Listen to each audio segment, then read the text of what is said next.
신약성경 베드로전서 2장 1절에서부터 10절까지입니다. 베드로전서 2장 1절부터 10절까지. 그러므로 모든 악독과 모든 기만과 외식과 시기와 모든 비방하는 말을 버리고 갓난아기들 같이 순전하고 신령한 젖을 사모하라. 이는 그로 말미암아 너희로 구원에 이르도록 자라게 하려 함이라. 너희가 주의 인자하심을 맛보았으면 그리하라.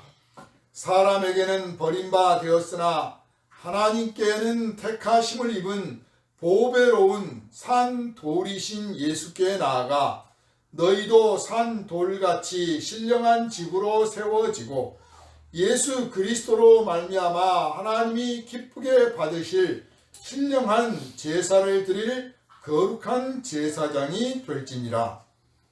성경에 기록되었으되 보라, 내가 택한 보배로운 모퉁이 돌을 시온에 두노니 그를 믿는 자는 부끄러움을 당하지 아니하리라 하였으니, 그러므로 믿는 너희에게는 보배이나 믿지 아니하는 자에게는 건축자들이 버린 그 돌이 모퉁이의 머릿돌이 되고 또한 부딪히는 돌과 걸려 넘어지게 하는 바위가 되었다 하였느니라. 그들이 말씀을 순종하지 아니함으로 넘어지나니 이는 그들을 이렇게 정하신 것이라. 그러나 너희는 택하신 족속이요 왕같은 제사장들이요 거룩한 나라요 그의 소유가 된 백성이니 이는 너희를 어두운 데서 불러내어 그의 기이한 빛에 들어가게 하신 이의 아름다운 덕을 선포하게 하려 하심이라. 너희가 전에는 백성이 아니더니 이제는 하나님의 백성이요 전에는 긍휼을 얻지 못하였더니 이제는 긍휼을 얻은 자니라. 아멘. 할렐루야. 아멘. 이 시간은 모두 거룩한 제사장이 될지니라 하는 제목으로 함께 은혜 나누겠습니다. 기도합니다. 살아계신 하나님, 하나님께 영광을 돌리는 복되고 거룩한 이 시간, 하나님의 말씀을 선포하고 하나님의 말씀을 듣는 복된 시간 또한 허락하여 주시니 감사드립니다. 오직 성령께서 주장하시고 감화와 감동을 허락하여 주옵시고 신령한 지혜와 지식을 깨닫게 하여 주셔서 믿음이 자라고 뜨겁게 사랑이 자라고 하나님 앞에 온전한 모습으로 변화받는 이 시간 되게 하여 주시옵소서. 아멘. 하나님의 말씀은 살아있고 운동력이 있사오니 우리가 이 말씀을 받을 때마다 우리의 영혼이 자라고 우리의 인생이 바뀌는 줄 믿습니다. 우리의 약하고 병든 것들 또한 이 시간 완전하게 고침받고 깨끗하게 되어서 하나님 앞에 기뻐하며 감사하며 춤추게 하여 주시옵소서. 아멘. 우리를 원하신 예수 그리스도 이름으로 간절히 기도하옵나이다. 아멘. 할렐루야. 아멘. 우리가 세상에서 정말 내 마음대로 내 뜻대로 제 뜻대로 제 멋대로 살도록 내버려 두지 않고 부르신 이가 계십니다. 아멘. 우리 주님 예수 그리스도십니다. 아멘. 우리가 세상에서 내 마음대로 살 때는 그게 편했고 그게 옳았습니다. 그게 옳지 않고 그게 편하지 않았다면 내 마음대로 안 살았겠죠. 그래서 정말 내 마음대로 살 때는 그것이 잘 사는 것이라고 믿었습니다. 정말 내가 가는 그 길이 조금 힘들기도 하고 어렵기도 하고 어느 때는 내 뜻대로 안 된다고 투정을 부리기도 했지만 참 그 길이 편했고 정말 그 길이 옳은 길이었어요. 무슨 정의다, 평화다, 이런 걸 거창하게 말할 게 아니라 그냥 내가 사는 길이 나한테 딱 맞는 길이었다 그 말이에요. 그렇게 살다 보니까 창조주가 누구신지 두말할 나위도 없을 뿐만 아니라 세상의 지배자가 누구시고 세상의 권세와 사상 뒤에 누가 숨어 있는지 알지도 못했었고 알려고 하지도 않았습니다. 그냥 사실 그저 마음이 이끄는 대로 살았고 욕망이 이끄는 대로 살았고 본능이 이끄는 대로 살았습니다. 그래서 그게 만족하면 그게 행복인 줄 알았습니다. 그 행복을 추구하려고 내간에는 참 몸부림도 쳤습니다. 그리고 그렇게 배웠고 그렇게 가르쳤고 그렇게 살아왔습니다. 그게 우리가 예수 그리스도를 구주로 영접하기 전 그때 우리의 모습입니다. 그러던 어느 날 하나님이 우리를 부르셨습니다. 지금까지는 네가 네 멋대로 살았으나 이제부터는 그렇게 살지 말아라. 내가 너를 나의 제사장으로 삼았으니 네가 올리는 너의 그 제사를 내가 기쁘게 받으리라. 이제는 너는 제사장으로서 살아라. 여러분은 이 음성을 들으신 적이 있습니까? 뭐 구체적인 음성이 뚜렷하게는 안 들리더라도 하나님의 말씀을 접하는 그 순간에 그렇구나, 내가 그렇게 살아야 되는구나 느끼신 적이 있습니까? 혹시 세상에서 나는 다른 소리를 너무 듣다 보니까 하나님이 하시는, 성령이 하시는 이 음성은 듣지 못했거나 들어도 무시했거나 너무 작아서 무슨 소리인지 분별을 못한 적은 혹시 없었습니까?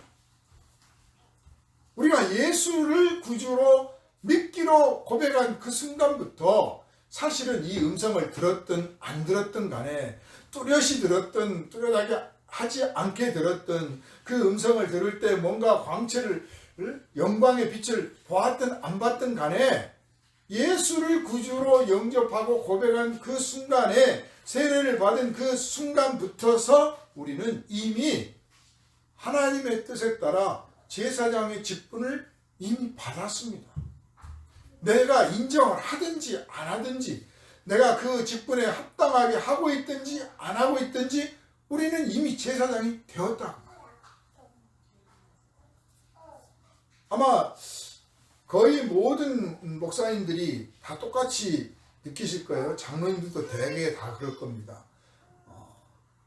그 동창들, 초등학교 동창이든 중학교 동창이든 고등학교 동창이든 사회 친구든 대학 동창이든 간에 이렇게 모이는 자리가 있어서 가면 집사님 어디세요? 사람들이 목사님 오셨다, 장로님 오셨다 그래요. 그리고 하던 말을 그냥 딱 멈춰. 왠지 그냥 서먹서먹해지고 분위기가 딱 깨지는 것 같은 느낌도 들고, 그냥 아이고 목사님, 아이고 장로님 이쪽에 앉으세요.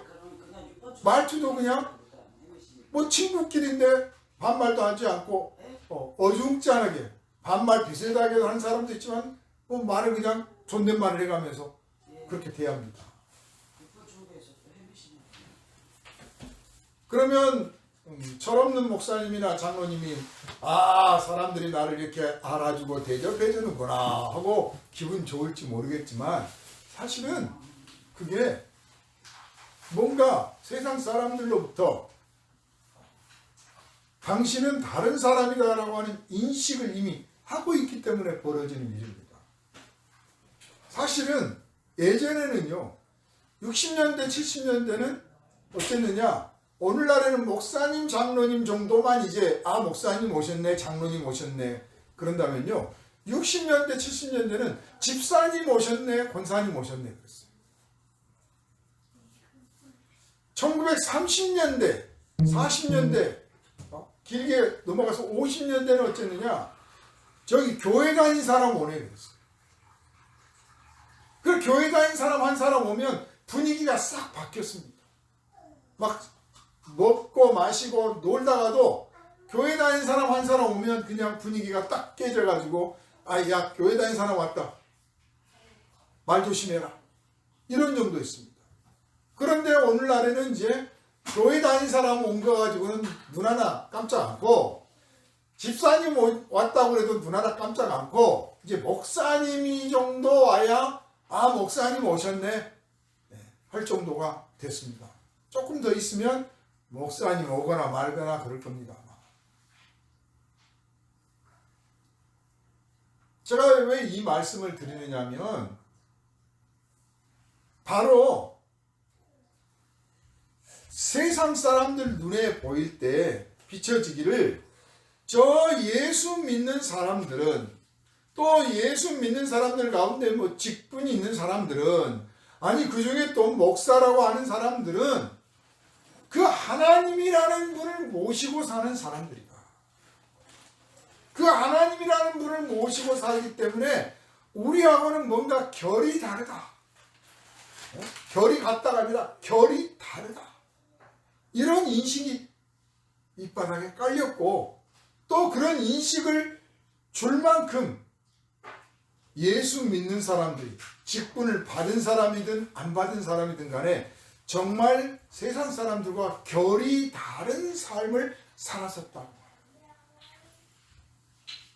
여러분 만약에 모르고 있으면야 뭐 아무렇지도 않겠지만 이 사람이 무당이다, 이 사람이 무당이다 그러면 아마 우리 크리스찬들은 그 옆에 안 앉으려고 그럴 거예요. 뭐 세상 사람들이야 무당 옆에 앉아가지고 혹시 나를 위해서 점을 쳐줄 수 있느냐, 뭐 내 앞날의 미래가 뭐 보이느냐, 뭐 그렇게 궁금한 사람도 있을지 모르지만 성도라는 분들은 무당이다 그러면 안 앉으려고 그럴 거예요. 또 뭐 저 사람 신들렸다 그러면 왠지 좀 부정한 사람으로 여기고 멀리할 거예요.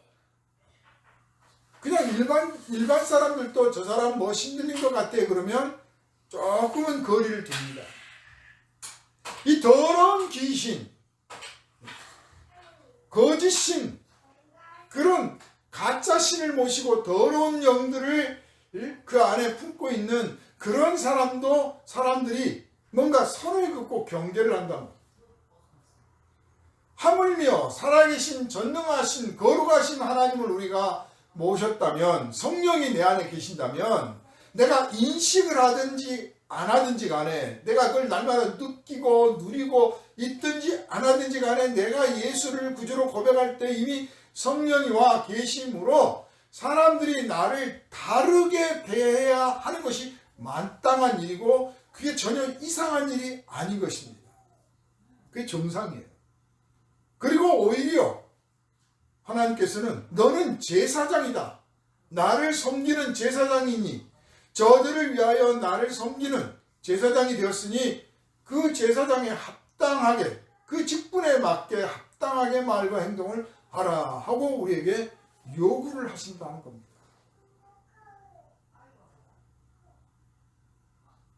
이 말씀을 선포할 때는, 이 말씀을 들었던 사람들은 유대교의 제사장 직분이 어떤 직분인지를 알고 있었어요. 제사장이 어떤 복장을 하고 다니며 어떤 말과 행동을 하며 먹고 마시는 것을 어떻게 하는지를 일반적으로 다 알고 있었어요. 그래서 너희는 제사장이다 라는 말씀을 딱 들을 때, 아 그렇구나, 우리가 복장은 그렇게 입지 않았지만 또 거주지가 다르지만 저들처럼 집단 생활을 하는 것은 아니지만 내가 하나님 앞에서 어떤 일을 해야 되며 어떤 태도를 가져야 되는구나 하는 것을 깨달았다. 쉽게 깨달았어요. 어렵지 않습니다. 그런데 오늘날은 이 말씀을 듣고 그렇다면 나는 어떻게 살아야 되지 한번 생각해야 되며, 구체적으로 제사장으로서의 산다는 게 무엇인가 하는 것을 다시 배워야 될 만큼 우리가 제사장이 어떤 존재인지 어떤 삶을 살았는지 너무나 모르는 거예요. 왜 모르게 됐느냐? 하나님은 똑같은 동일하신 하나님이요, 말씀도 동일한 말씀이요, 그 능력과 의미와 변함이 없는데 왜 오늘날에는 그런 말씀들을 새삼 연구를 해야 되며, 그리고 아까 말씀드린 것처럼 목사다 장로다 하면 사람들이 나름의 일종의 제사장 같은 역할로 인정해서 대접을 하는데 왜 집사나 일반 성도들한테는 그렇게 안 할 정도가 되었는가? 이 점을 한번 오늘 우리가 같이 생각해 보려고 하는 것입니다. 저기 몽고 초원에 유목 생활을 하는 말 그대로 약물이 염소를 이렇게 이끌고 가서 초지를 따라 이동하다가 이제 겨울 아주 한파가 닥치면 안전한 데로 조금 내려와서 우리에서 지내고, 그 외에는 평상시에는 그 늑대가 있고 표범이 있지만 그건 무릅쓰고 양떼들, 염소떼들을 쫙 초지로 이동하면서 생활하는 유목민들이 있습니다. 몽골 사람들이 전부 다 유목민이 아니에요. 이제 이 예전에는 정말 몇백 년 전에는 다 유목민이었다면 지금은 도시가 형성이 되고 또 나라에서도 자꾸 권장해서 그 유목생활 하지 마라. 돌아와서 이 마을에서 지내라. 마을에서 지내겠다고 하면 그 뭐 당신이 기르던 양과 염소 우리가 다 사줄 것이며 정착 자금 줄 것이며, 그래서 막 자꾸 유목생활을 그만하라고 권장을 합니다. 그래서 예전에는 그 많던 유목민들 지금은 불과 몇백 명밖에 안 남았다는 거예요. 몇백 명밖에 안 남을 만큼 사라졌습니다.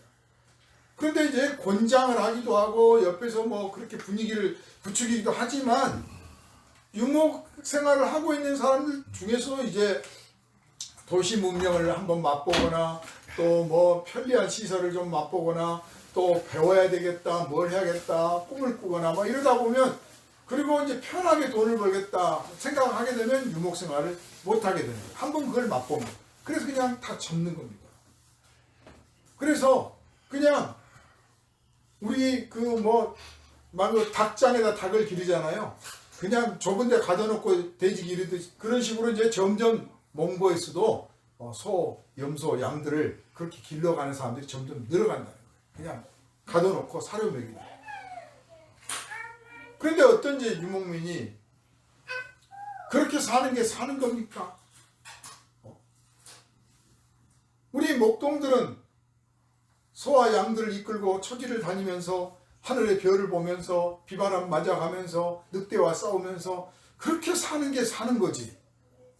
이 도시에 와가지고 마을에 들어와가지고 그냥 아이고 조금만 추워도 그냥 달달 떨고 뭐 맛있는 음식 먹고 배부르고 술 마시고 취해가지고 지내면서 이게 인생이다 하고 쾌락을 누리는데 그게 목동으로서 사는 게 아니잖아요. 그건 사는 게 아닙니다.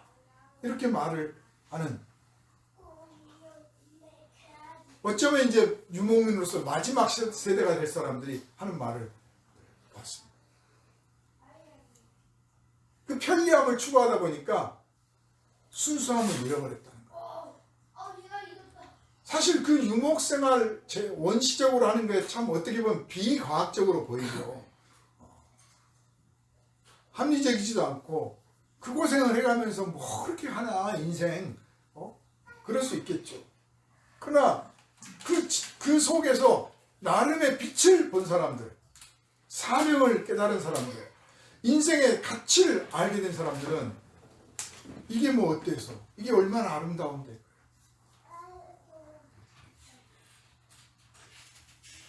지난번에 제가 코펜하겐에서 호떡장사하는 한국인에 대한 이야기를 제가 잠깐 들었잖아요.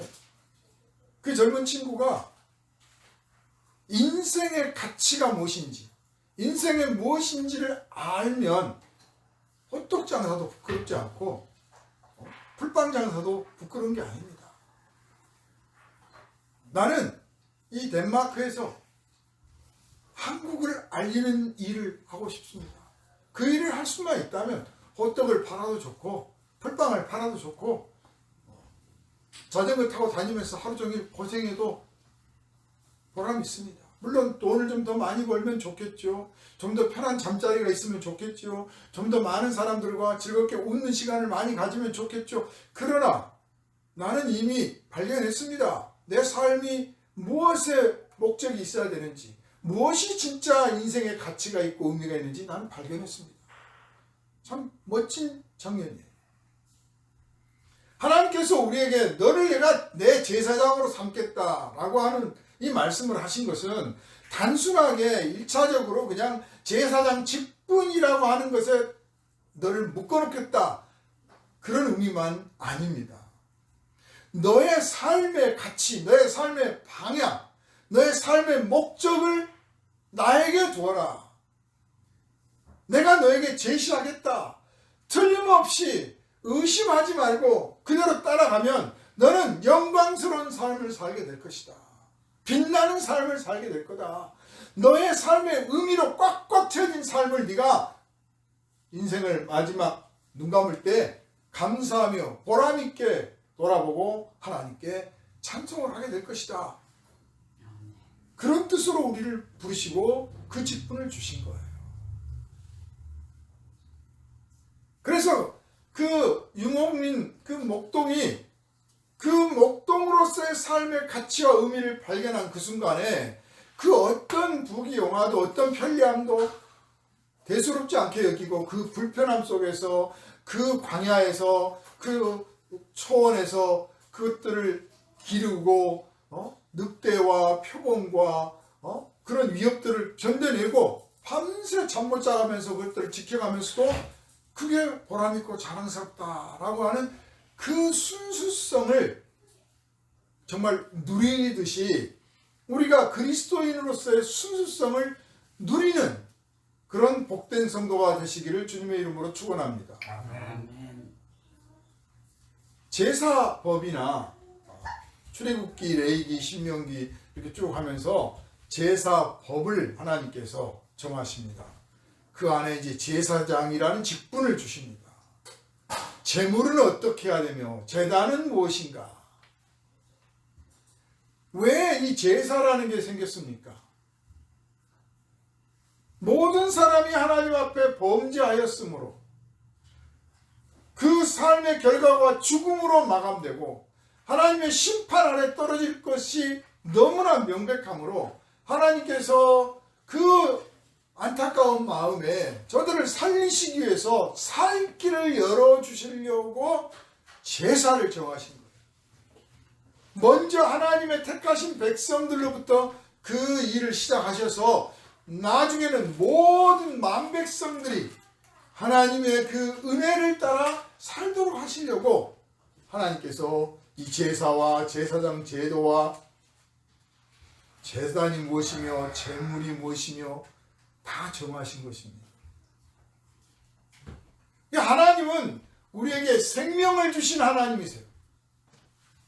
하나님은 생명을 주시고 사탄 마귀는 죽음을 줍니다. 하나님은 우리를 의롭게 하시고 사탄 마귀는 우리를 불의하게 하고 하나님은 우리를 선으로 이끄시지만 사탄 마귀는 우리를 악으로 이끕니다. 그런데 그 하나님을 저버리고 하나님을 배신하고 하나님을 의심하고 하나님께 불순종함으로 그 죄악을 하나님께서 그대로 내버려 두지 않고 살리시기 위해서 우리를 살리시려고 우리의 죄와 허물을 씻으시려고 제사장을 세우신 거예요. 그래서 결론적으로 말씀을 드리면 이 제사와 제사장과 제단과 제물은 무엇을 나타내느냐, 무엇을 우리에게 알리느냐 하면 하나님을 알리는 거예요. 하나님이 누구신가? 하나님이 어떤 분인가? 하나님이 무엇을 하신 분인가? 하나님의 사랑이란 무엇인가를 알려주는 거예요. 나타내는 거예요. 그래서 단순하게 그 제사장이라고 하는 그 직분이 그냥 습관적으로 관습적으로 아주 규칙이 정해진 대로 뭘 하는 그 일만 하는 것으로 그치지 않고 그 본질을 이해해야 제사장으로서의 직분을 온전히 감당한 것입니다. 그래서 이 제사장 제도를 정하시고 그 이후로부터 대제사장 아론으로부터 시작해서 대제사장이 얼마나 많았으며 제사장은 또한 얼마나 많았겠습니까? 근데 아론 이후로 한 사람도 그들 중에 단 한 사람도 이 제사가 하나님을 나타내는 것이라고 하는 것을 알고 그 본질에 온전히 자신이 순종하고 자신의 직분을 다 감당한 사람이 없었습니다. 만약 있었다면 그 사람이 십자가를 졌을 거예요. 한 사람도 없었어요. 그래서 예수께서 대제사장 되신 예수께서 오셔서 친히 대제사장 되시며 친히 당신이 제물이 되시고 제단이 되셔서 십자가에서 피 흘려 속죄의 제물을 하나님께 드림으로써 우리의 죄를 사함받도록 하신 것입니다. 하나님은 생명을 주시는 분이요 하나님은 또한 우리를 살리시는 분입니다. 아멘. 그러므로 내가 죽겠다, 내 인생 망하게 되었고 죽게 생겼다 싶으면 사람 찾지 마세요. 점쟁이 찾지 말고 무당 찾지 말고 하나님 앞에 엎드려야 됩니다. 아멘. 하나님 저 좀 살려주십시오. 아멘. 생명의 하나님 저 좀 살려주십시오. 하나님은 살려주시는 분이에요.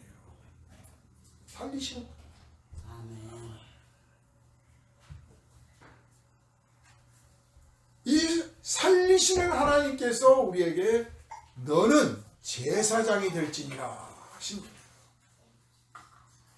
그 말씀은 내가 너를 살려줄 테니 너도 다른 사람을 살려주는 역할을 해라.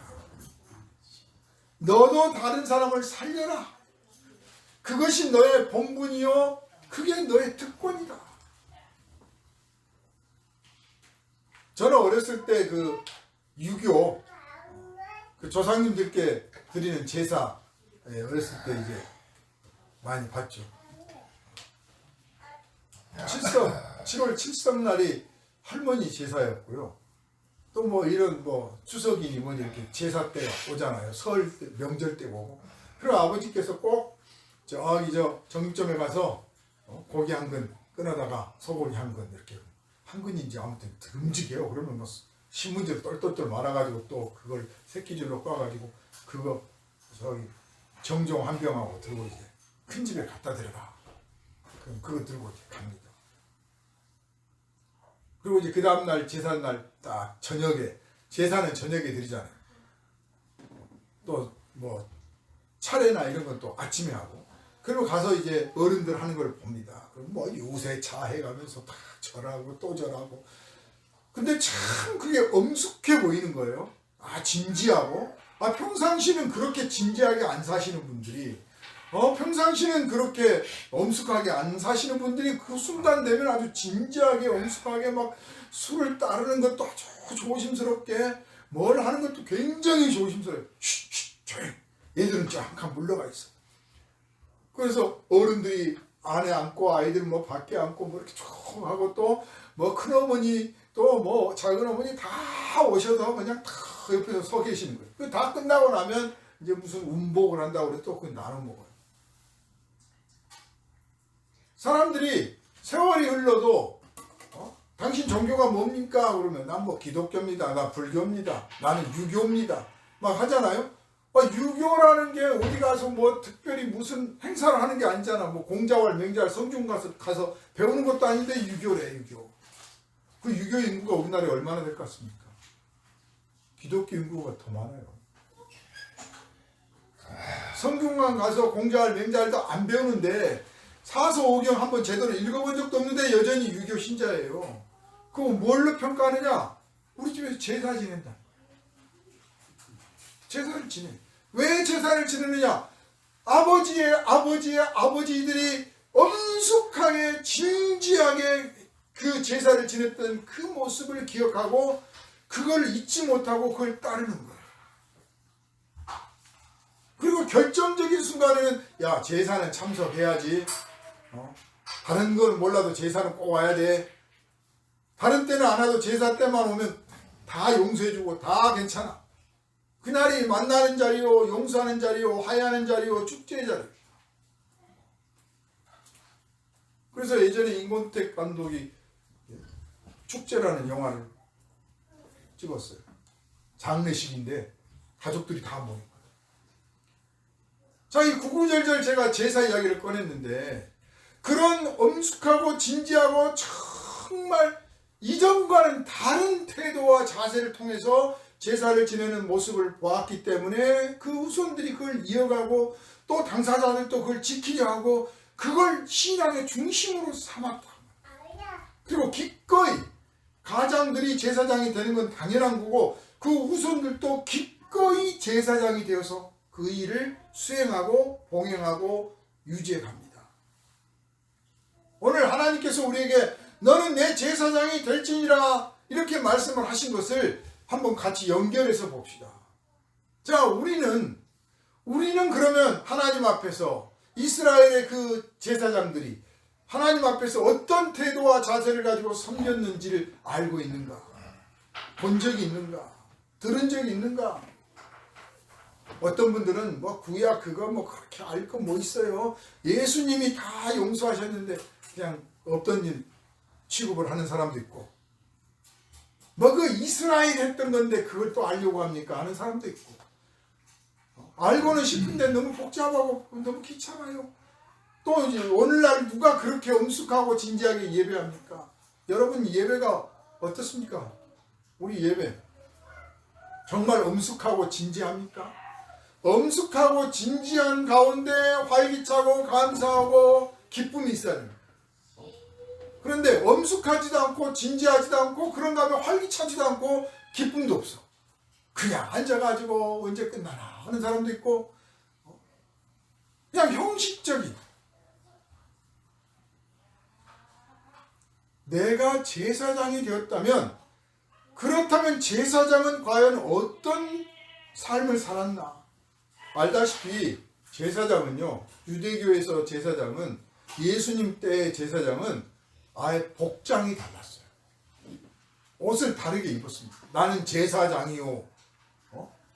써갖고는 안 다니지만 그 옷에 술을 달고 에봇을 하고 해서 딱 누가 봐도 저 사람은 제사장이다 알았단 말이에요.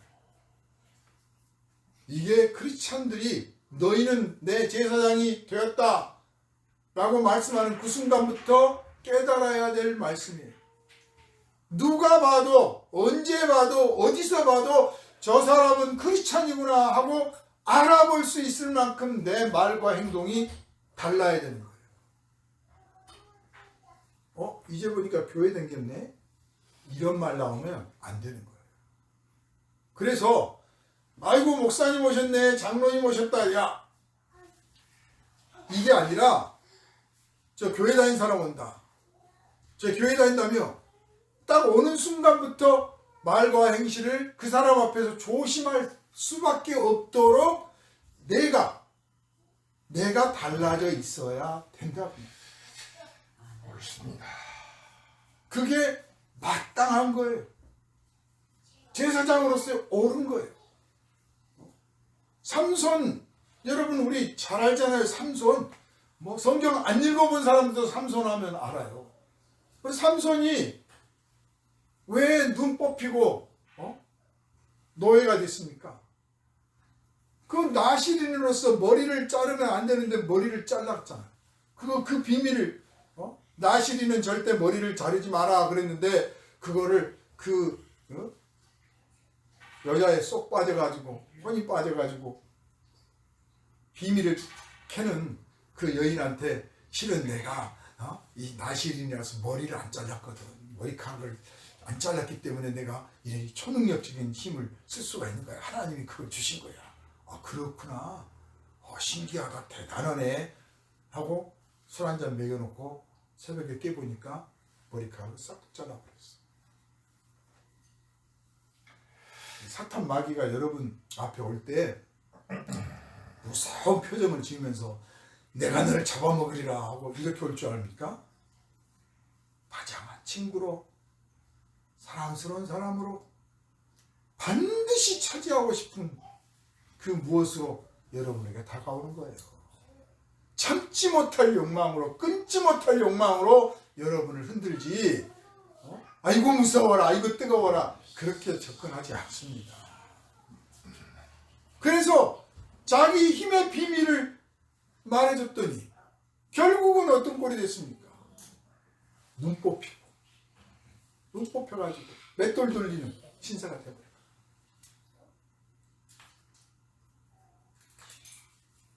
하나님의 제사장은 복장부터 다른 거예요. 복장을 달리한 이유가 나를 대접해라가 아니라 내가 조심하겠다는 뜻인 거예요. 여러분 옷을 깨끗한 옷 입어보세요. 작업할 때는 좀 지저분한 옷 입잖아요. 그런데 뭐 예식장에 간다든지 아니면 내가 막 환자를 만나야 된다. 그러면 아주 깨끗한 옷을 입고 가잖아요. 그렇게 해야 당연한 거죠. 그런 옷을 입을 때는 혹시라도 뭐라도 한 방울 묻을까 봐 아주 조심해요. 제사장으로서의 복장을 갖췄기 때문에 너 나 조심해라도 되지만 나도 조심하겠다를 알리는 거란 말이에요. 스스로 알리는 거예요. 스스로. 그러니까 입술로만 할렐루야 아멘 하나님 감사합니다 하나님 믿어야 됩니다 입으로만 하지 말고 정말 내 심령에서부터 우러나오는 삶의 태도가 달라져 있을 때 그걸 볼 때 사람들이 저 사람은 예수 믿는 사람이야. 그래서 미국 사회에서 같은 경우는 하도 크리스찬이 많으니까 나 거듭난 기독교인입니다. 나 거듭난 사람입니다. 라고 딱 말하는 순간부터 대접을 다르게 돼요. 교회 다녀요. 그러면 썬데이 크리스찬도 교회 다니고 1년에 한 번 가도 교회 다닌 사람이에요. 우리가 뭐 한국 땅에서 성균관 가서 안 배워도 유교신자고 1년 내내 절에 안 가고 4월 초파일만 한 번 가도 불교신자듯이 그냥 일요일만 교회 가고 아니 한 달에 한 번 가고 1년에 한 번 가고 몇 년에 한 번 가도 나 크리스찬이다 그러면 크리스찬이라니까요. 인정해. 종교적으로 통계는 들어가. 그러나 대접을 하진 않아. 그렇지만 나는 거듭난 사람입니다 라고 말하잖아요. 그러면 그에게 술도 권하지 않고 마약도 권하지 않고 함부로 어디 부정한 일을 하거나 불의한 일을 하는데 부르지도 않습니다. 딱 선을 그어버립니다. 너는 네 길로 가라. 우리는 우리 길로 가겠다. 억지로 강요하지도 않습니다. 나는 거듭난 사람입니다. 여러분은 어떻습니까? 여러분은 주변 사람들한테 나는 거듭난 크리스찬입니다 라고 말합니까? 그래서 그들이 여러분에게 크리스찬인데 술 마시면 되나? 크리스찬인데 이런 일 하면 되나? 크리스찬인데 이런 노는데 끼어들면 되나? 오면 안 되지. 아니 우리가 배려할게. 안 와도 돼. 알아 모실게. 이렇게 합니까? 아니면 에이 뭐 교회 다닌다고 그래. 나도 옛날 다녀봤거든. 이라 괜찮아. 한 잔쯤은 괜찮아. 교회 다니 먹어도 돼. 혹시 그렇게 대접받고 있지는 않습니까? 아니면 여러분이 그러고 있지는 않습니까? 나도 예수 믿거든. 괜찮아. 만약 그렇다면 이 제사장이라는 이 직분이 얼마나 놀라운 직분인지 무서운 직분인지 너무나 가볍게 여기고 있다 합니다. 말씀드린 것처럼 내가 원하든 원하지 않든 싫든 좋든 알고 있든 모르든 간에 내가 예수 그리스도를 구주로 고백하는 그 순간에 예수 이름으로 세례를 받은 그 순간에 이미 나는 제사장으로 선택이 되어 있어요. 그러므로 해야 될 일은 제사장답게 사는 거예요. 자, 그러면 제사장이 무슨 일을 합니까? 제사장이라는 직분은 죄인들의 죄를 하나님께 용서를 대신 빌어주는 일을,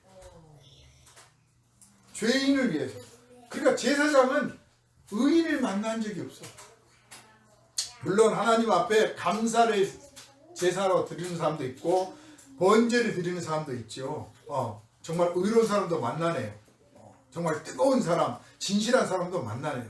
그렇지만 죄인을 더 많이 만나죠. 죄를 지어서 용서를 받을 일이 있는 사람이 제사장을 찾는 거예요.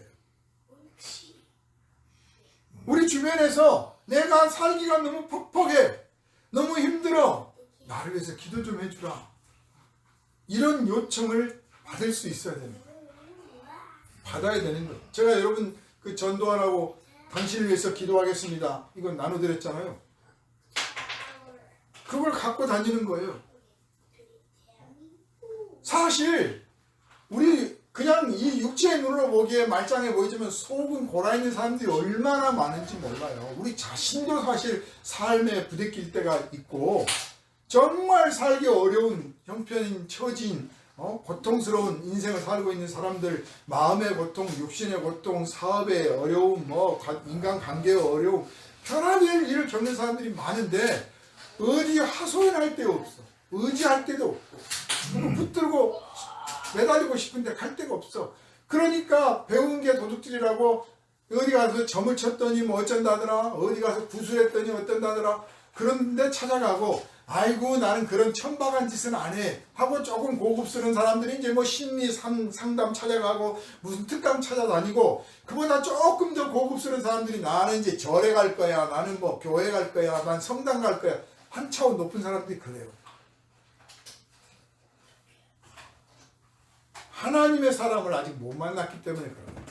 그냥 교회 댕기고 설교 듣는 것으로 끝나는 게 아니라 정말 하나님, 그 전능하신 창조주 하나님, 그 사랑의 하나님이라는 그분에게 내가 인생이 이렇게 힘든데 나를 위해서 좀 기도해다, 내가 죄가 있다면 내 죄를 용서받게 좀 빌어다오 라고 찾아다니고 고백하고 싶은데 그럴 사람을 발견을 못해서 안 하는 것인 거예요. 그래서 우리 그리스도인들은, 우리 성도들은 자기를 그렇게 노출시켜야 됩니다. 빈말이라도 어려운 일이 있으면 같이 기도합시다. 문제 있으면 내가 기도할게, 나한테 꼭 말해줘야 돼. 만날 때마다, 해줄 때마다 어려운 일 있으면, 힘든 일 있으면 나한테 꼭 전화해, 내가 기도해줄게. 괜찮아요, 됐어요, 너나 잘하세요. 그래도 계속하면 어느 날 정말 인생 힘들 때 그 친구가 맨날 나한테 해줄 때마다, 어려울 때마다 기도해, 내가 기도해 줄게, 문제 있으면 말해. 그랬는데 내가 그 친구한테 부탁해야겠다, 전화를 하는 거예요. 문자를 하는 거예요. 내가 이렇게 어려운 처지에 있는데 나를 위해서 기도해봐. 성도들한테는 나를 위해서 돈 좀 빌려주라, 나한테 밥 좀 사주라, 나한테 취직자리 좀 알려줘라, 나한테 사람 좀, 인맥 좀 만들어주라, 이런 부탁이 아니라 나를 위해서 기도해다오, 내가 이런 어려움이 있는데 나를 위해서 하나님께 기도해다오, 이 말을 들어야 되는 거예요. 하나님께서 너는 나의 제사장이 되라 라고 하신 것은 너는 이 말을 듣고 살아라. 물론 부담스럽죠. 사실 내 앞가림도 못한다 싶을 때가 있고 내 문제도 해결을 못했는데 거기다가 또 누구 다른 사람 문제까지 들으면 막 머리가 깨질 것 같잖아요. 그래서 어떤 사람들은 그런 자리를 회피하고 그런 일을 안 하려고 하는 사람도 있어요. 그 부담을 느끼기 싫어서, 마음에 버거움을 느끼기가 싫어가지고 내 문제도 팍팍한데 내가 저기까지 감당을 해야 되나 싶으니까 막 짜증이 날 것 같아. 그렇지만 이것을 역으로 생각하면 내가 제사장이기 때문에 이렇구나, 하나님 앞에 내가 특별한 사람으로 되어 있기 때문에 이런 일이 생기는구나, 이런 부탁을 듣는구나, 이런 말을 듣고 이런 상황, 이런 형편을 내가 듣게 되었구나, 내가 안 하면 누가 하겠냐, 내가 빌어야지. 내가 알게 됐다는 말은, 내가 그 처지를 알게 됐고 내가 그 사정을 알게 됐다는 말은 내가 기도하면 그가 해결된다는 뜻을 하나님께서 우리에게 깨닫게 해주시는 겁니다. 우리 자신은 살아온 날이나 지금도 생각하는 게 너무 어리고 옹졸하고 치사하고 째째하고 너무 비겁하고 너무 무지하고 너무 강팍해서 제사장 직분을 감당할 만한 그릇이 못 돼요. 그런데 예수께서 피 흘리셔서 우리를 위하여 피 흘리시고 우리를 위하여서 그 속죄의 제물이 되어 주심으로써 우리를 거룩하게 하셔서 우리가 이제 그 직분을 감당하게 된 거예요. 하려고 하기만 하면 해낼 수 있도록 성령의 능력이 우리 안에서 솟아나게 된 줄을 믿으시기를 바랍니다. 아멘. 그러므로 내가 새로운 능력을 받으려고만 하지 말고, 새로운 뭔가를 찾으려고만 하지 말고, 내가 예수 믿을 때 내 안에 부어주신 그 순수를 회복해야겠다. 근데 왜 내가 그걸 잃어버렸을까? 왜 내가 그게 안 될까? 아까 목동이 요즘 사람들은 편리함을 추구한다고 그랬잖아요. 그래서 그 순수함을 잃어버렸다. 사실 우리가 현대를 살아가는 우리가 말이에요. 너나 할 것 없이 정말 남녀노소 할 것 없이 합리성을 따지고요. 경제성을 따집니다. 현대인의 특징은요. 과거 조선시대 사람하고 다른 점이 있다. 뭐가 다르냐? 손해를 안 보려고. 심지어는 부모 자식 간에도 손해를 안 보려고. 형제 간에 손해 안 보려고는 뭐 두말할 것도 없고 이웃 간에도 손해를 안 보려고. 절대 내가 손해나는 짓은 안 하려고. 그런데 하나님은 우리를 위해서 기꺼이 손해를 보신 분이에요. 당신의 아들을 십자가에 못 박으신 분이에요. 내가 이 아들을 희생해서 저들을 위하여 제물로 삼았는데 안 믿으면 어떡하냐? 안 믿어도 난 할 거야. 안 받아들여도 할 거야. 기꺼이 하신 분이에요. 그 하나님의 그 셈법을 생각하면 우리가 오늘 경제성 따지고 합리성 따지고 가성비 따지는 삶을 살아야 할까 싶은 거예요. 왜 우리가 양보를 못하고 참지 못하고 왜 죄인을 위하여 기도하지 못하고 죄인을 하나님 앞에 인도하지 못하느냐? 손해를 안 보려고 하기 때문에 그런 거예요. 손해를 안 보려고. 애네 좀 손해 좀 보지 뭐. 저놈이 내가 손해 본 걸 알아주려나 몰라 할 수 없고 내가 손해 본 걸 하나님은 아시니까. 아니 하나님은 나를 위해서 그 큰 손해도 보셨는데 아들을 잃으셨는데 내가 좀 손해 좀 보면 어때? 그렇다고 해서 뭐 바보처럼 다 내주고 뭐 인생을 그냥 해프게 살고 뭐 분별 없이 살고 기준도 없이 살고 아무렇게나 살아라 그런 뜻이 아니에요. 마음 중심에 그 넉넉함이 있어야 한다. 사실 제사장으로 선택받은 사람들이 알다시피 한 지파가 계속 물려받았잖아요. 시험 봐서 된 게 아니잖아요. 우리 한국 사회는 어렸을 때부터 맨날 공부하고 시험 보는 거에 익숙해져 가지고 교회에서도 막 겨울 입는다 공부해 가지고 세례받고 그러다 보니까 내가 자격시험 통과한 줄 알아요. 다들. 내가 예수 믿게 된 게 자격시험 통과한 줄 알아. 아니에요. 거듭난 거예요. 하나님의 은혜로 거듭난 거예요. 그냥. 제사장 족속들은 그냥 태어나면서부터 제사장 족속이에요. 그래서 어른들이 하는 것을 어려서부터 듣고 보고 배웠어. 냄새 맡고 만지고. 그래서 그게 자연스러워. 이제 거듭난 사람도 하나님 안에서 이제 거듭난 사람도 그래야 돼. 그러므로 이전의 세상에서 맛보고 누리고 느꼈던 그런 감각과 그런 질서와 그런 맛과 그런 향기를 추구하지 말고 그걸 이제는 좀 정리하고 성령께서 이끌어 주시는 대로 성령의 느낌, 성령의 향기, 성령의 맛을 보면서 성령의 기운을 따라 살아가는 것으로 성장해 나갈 때 제사장으로서의 역할을 점점점 더 크게 감당해내게 될 줄로 믿으시기를 바랍니다. 자, 그러려면 어떻게 해야 되느냐? 우리의 시각이 확실히 바뀌어야 돼요. 확실히. 어떻게 바뀌어야 되느냐? 1절에 보면요. 그러므로 모든 악독과 모든 기만과 외식과 시기와 모든 비방하는 말을 버리고 우리의 입이 바뀌어야 돼. 악독한 말, 속이는 말, 허황된 말, 과장하는 말, 시기하는 말, 비방하는 말 이걸 버려요. 버려요. 여러분 그 똥 버릴 때 어떻게 버립니까? 아까워서 보석상자에다 싸가지고 놔뒀다 버립니까? 미련 없이 버리잖아요. 여러분 버릴 때는 뒤도 돌아보지 말고 미련 없이 내버리시기를 바랍니다. 여러분이 느끼는 여러분 안에 있는 불의하고 악한 성품이나 기질이나 습관이나 이런 것들 내버릴 때 미련 없이 내버려야 돼요. 근데 우리가 못 버려요. 왜 못 버리냐? 내가 버리려고만 하면 버릴 수 있다고 착각하고 있어요.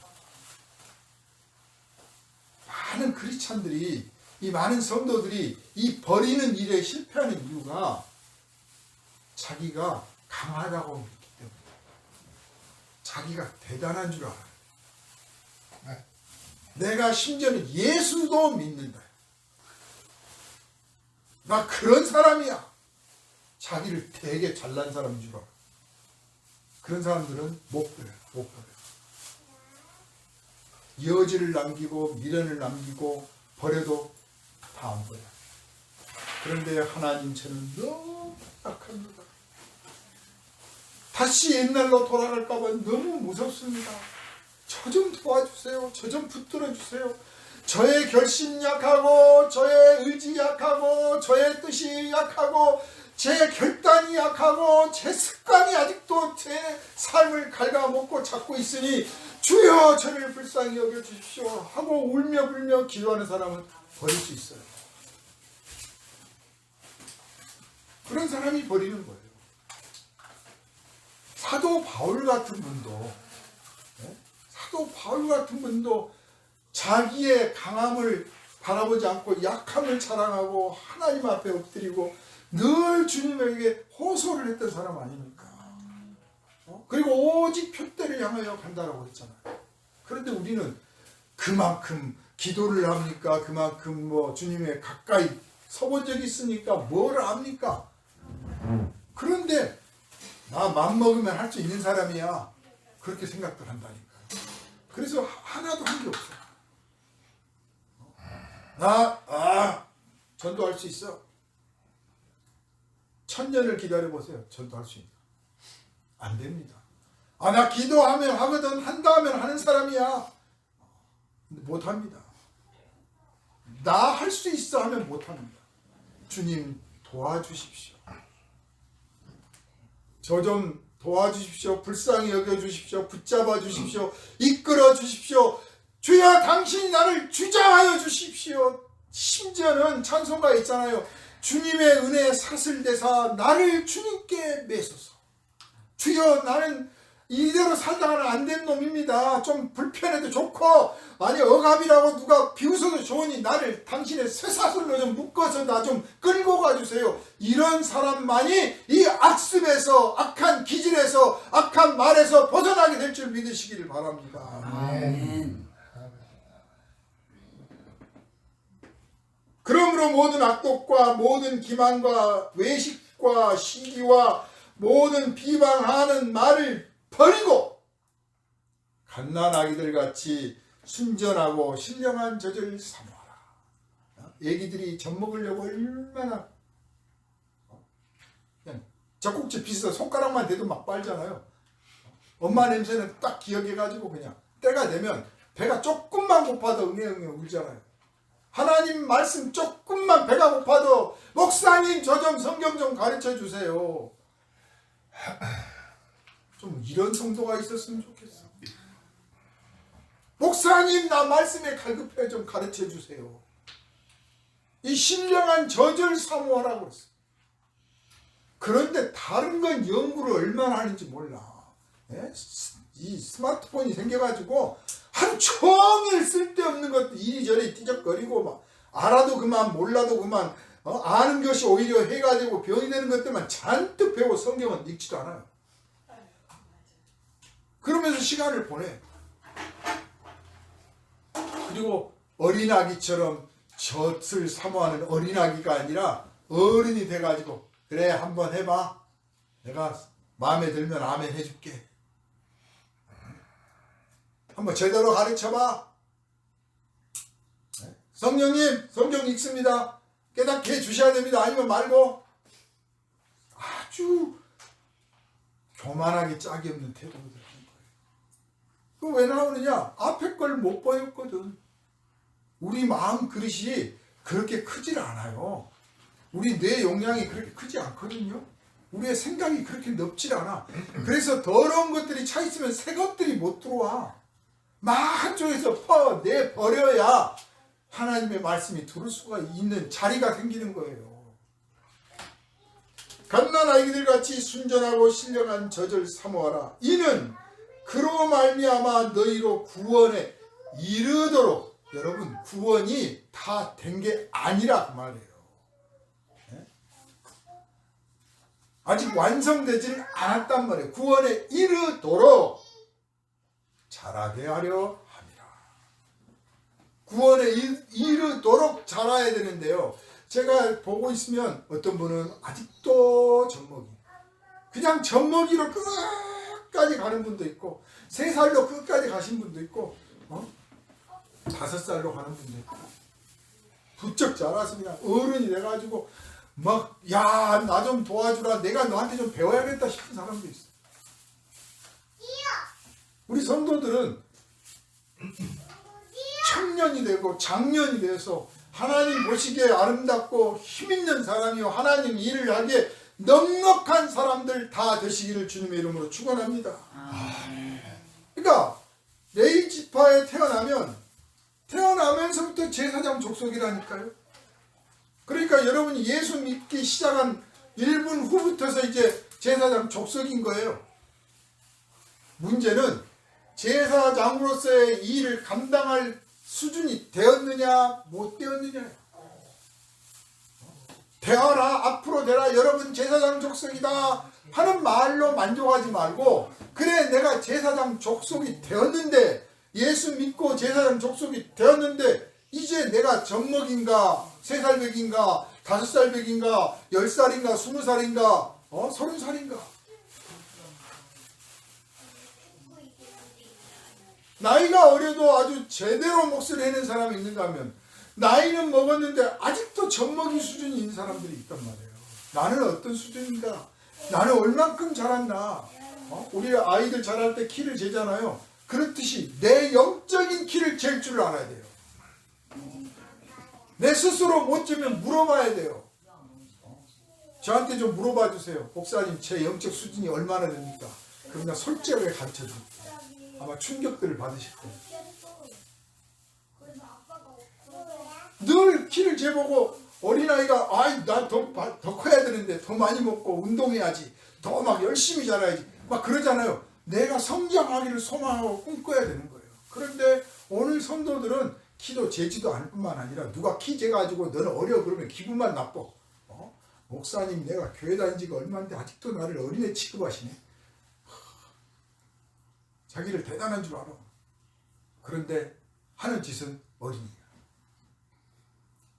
평가받는 것도 싫고 비교당하는 것도 싫은데 여전히 어린이야. 왜 그걸 싫어합니까? 당당하게 좋아하고 기뻐하고 샘을 내가면서 나도 자라야지 왜 그렇게 못합니까? 툭하면 꼬라져가지고. 우리 서초동에 있을 때 저 고등학교 동창이 어느 날 갑자기 전화를 했어요. 이 목사님도 아니야. 지네 교회 가서는 목사님 그러겠죠. 차라리 친구야 그러든지.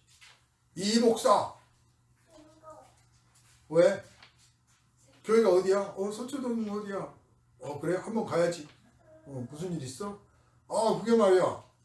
이번에 내가 장로가 될 줄 알았더니 이 목사님이 자기한테 말 잘 듣고 그냥 그렇게 꼭꼭 잘한 사람을 딱 장로시키고, 나보다 후배고 내가 보기에 아직 형편없는 놈인데 장로시키고 나는 다 잘라버렸네. 그래서 교회 안 나간대. 너 그럴만하다 그랬어. 친구야 그러든지 목사님 하든지 둘 중에 하나가 돼야지. 자기네 교회는 목사님이고 나한테는 이 목사야? 여러분 그 용어가 굳어가지고 그러는데, 절에 있는 그 중들한테 야 중아 그럽니까? 다 스님 그러지?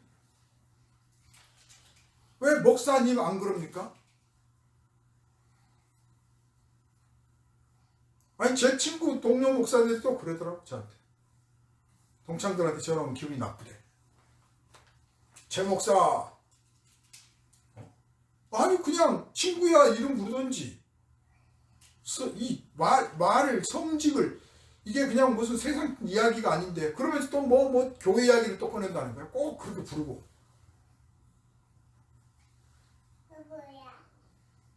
자기가 대단히 신앙이 좋은 줄 알아요. 그냥 제사장 족속으로 태어났을 뿐이야. 지금 아직 제사장 역할을 못해요. 제사장은 아까 말씀드린 것처럼 하나님을 나타내는 직분이에요. 하나님이라는 분이 어떤 분이냐를 나타낸다. 하나님은 생명을 주시는 하나님이에요. 하나님은 살리시는 하나님이야. 그러므로 제사장은 생명을 주는 자요 살리는 사람이에요. 그 영적이다 아니다 그렇게 복잡하게 나갈 것 없이 나는 인생을 살리고 의의를 살리고 기분을 살리고 생명을 살리고 정의를 살리고 사랑을 일깨우고 살리고 평화를 살려내는 일을 하고 있는가? 반대로 비방하고 정죄하고 까부시고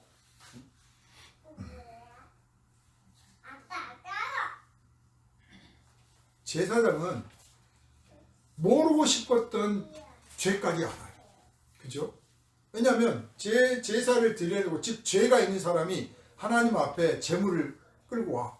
어린 양을 데려와. 끌고 왔어요. 제사장한테 고백을 해야 될 거 아닙니까? 내가 이러이러한 죄가 있어서 하나님 앞에 제사를 드리려고 합니다. 아, 그래요? 그렇게 하십시다. 자, 기도합시다. 그러면 제물을 끌고 온 당사자가 제물의 머리에 손을 탁 얹고 기도를 합니다. 하나님, 내가 지난번에 이러이러한 도둑질하고 이러이러한 사기를 치고 이러이러한 거짓말을 하고 이러이러한 바람을 피고 어쩌고 저쩌고 이러저러 죄를 지었는데 용서해 주십시오. 그리고 제물아, 이 양아 네가 미안하지만 네가 대신 내 대신 죽어라 하고 안수를 하면 한 다음에 칼로 탁 심장을 찔러서 목을 베면 그 피를 제사장이 받아다가 제단에 뿌리는 거예요. 제사장은 그냥 피를 뿌리는 역할만 해요. 그런데 그 과정에서 몰라도 됐잖아요. 아니 모르고 싶어 할 수도 있고 여태 몰랐던 거잖아요. 그 사람이 지은 죄를 다 들어. 사람이요, 죄 지은 줄 모를 때는 다 괜찮은 사람으로 보이는데 죄 지은 걸 딱 알게 되잖아요. 그러면 왠지 거리감이 생겨. 무시하게 되고 의심하게 되고 문제만 딱 터지면 저 사람 때문이 아닌가? 견누질하게 돼요. 제사장이라는 직분이 인간적으로 치면 사실 괴로운 직분이에요. 죄를 다 들어. 그렇지만 안 들은 것처럼 꼭 갖고 피 뿌리고 하나님 이 사람의 죄를 용서해 주십시오. 그 기도를 하는 도중에도 자기는 마음에 안 들 수도 있어. 이런 놈은 그냥 좁혀버려야 돼. 네? 벌을 내리셔야 돼 하나님. 그럼에도 불구하고 직분이 직분인지라 하나님, 사람이 용서를 청합니다. 용서해 주십시오 하는 거예요. 자, 우리는 어떻습니까? 허물과 죄는 잘 보이잖아요. 내 거는 안 보여도 남의 건 잘 보여.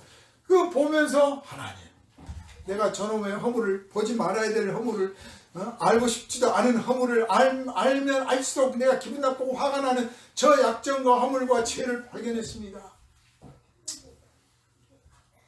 용서해 주십시오. 그냥이 아니에요. 저 사람이 잘못했다고 뉘우치거든 용서해 주십시오.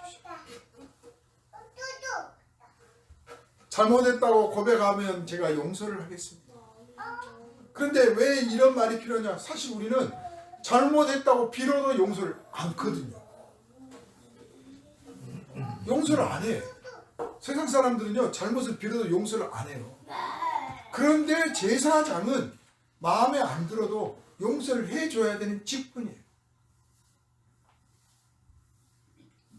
말씀을 맺겠습니다. 우리를 하나님께서 제사장 삼으신 것은 뻐기고 의젓하게 살아라 그런 뜻이 아니라 사람을 살리는 일을 해라 하는 거예요. 근데 그 일을 하기 위해서 예수께서는 버림을 받았어요. 버리심을 받았어요. 건축자의 버린 돌이 모퉁이 돌이 되었다. 버림을 받기까지 하나님의 뜻에 순종을 했어요.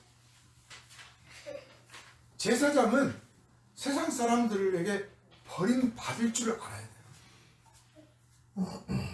대접받고 인정받으려고 하지 말고 사람들이 좀 무시하고 사람들이 좀 얕잡아 보고 사람들이 저 사람은 하나님이라는 존재를 믿는 이상한 놈이야 라는 말을 할 만큼 여러분이 비난을 받고 비방을 받더라도 아무렇지도 않게 그들을 위하여 기도할 수 있는 복된 심령을 가지시기를 주님의 이름으로 축원합니다. 하나님은 긍휼의 하나님이십니다. 제사장은 긍휼을 나타내는 사람입니다. 긍휼을 완성하는 사람이에요. 그래서 여러분이 가는 곳에 화해가 일어나고 여러분이 가는 곳마다 화목이 일어나고 여러분이 가는 곳마다 회개와 속죄가 일어날 수 있도록 하나님이 원하셔요. 여러분이 발걸음을 옮기고 입을 열고 그들을 위해서 기도한다면 정말 놀라운 일들이 일어나게 될 줄로 믿습니다. 오늘 성도들이 이것을 회복하고 교회가 회복하기를 주님의 이름으로 축원합니다. 기도합니다. 걸어가신 주님, 우리를 예수 그리스도 안에서 하나님의 자녀 삼으시고 세상 속에서 하나님께 영광 돌리며 하나님 앞에 산 제사를 드리는 제사장으로 삼아주시니 감사드립니다. 이 직분 온전히 감당케 하여 주시옵소서. 이 직분 감당할 만한 신앙의 성장이 일어나게 하여 주시고 우리의 인격이 자라고 성품이 변화받게 하여 주셔서 우리의 모습이 우리의 삶의 태도가 하나님을 나타내기에 조금 더 부족함이 없게 하여 주옵소서. 우리를 구원하신 예수님 이름으로 간절히 기도하옵나이다. 아멘.